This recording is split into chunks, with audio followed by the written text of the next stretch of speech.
Hey, what's up? It's Fuel Your Life Friday. Let's go.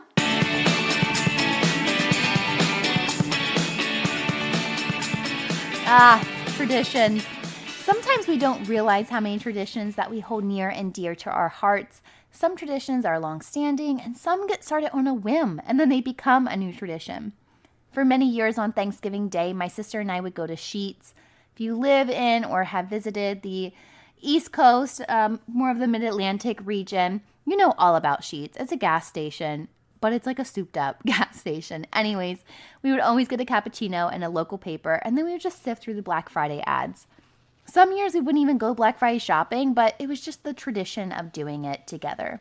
We now live 900 miles away from each other, and we don't get to see each other often on Thanksgiving, but we still each get our own paper and our cappuccino, typically take a picture of each other doing it, and send it to each other. And now my paper and my cappuccino comes from 7-Eleven and not Sheetz, but regardless, we're still doing the tradition. Other holiday traditions that I've upheld is decorating the day after Thanksgiving, having my kids open one gift on Christmas Eve, and I always make our family favorite, the 5-cup salad. But some traditions that I've held on to have simply caused more frustration than they do joy.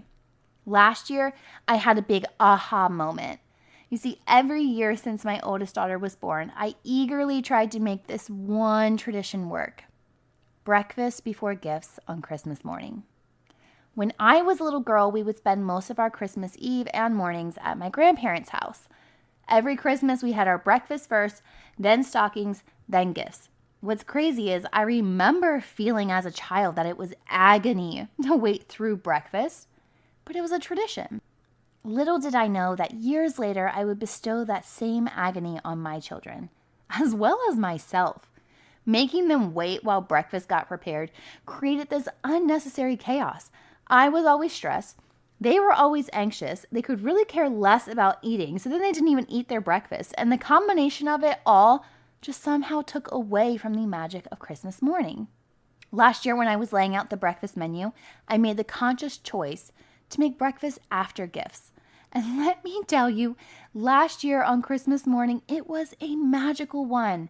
It was an easy one. There was no stress, no anxiety, and no impatient waiting. Sometimes we just have to reevaluate the traditions that we've held on to.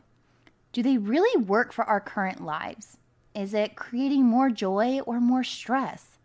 And be real with yourself. Is it really going to harm you if you break an old tradition?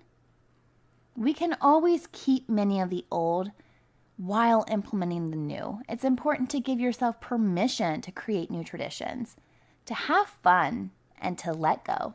If you enjoyed this episode, give the podcast a 5-star rating and review on Apple Podcasts or wherever it is that you tune in and turn it up. I'll see you back here next week, but until then, remember, every level of life is an opportunity to grow.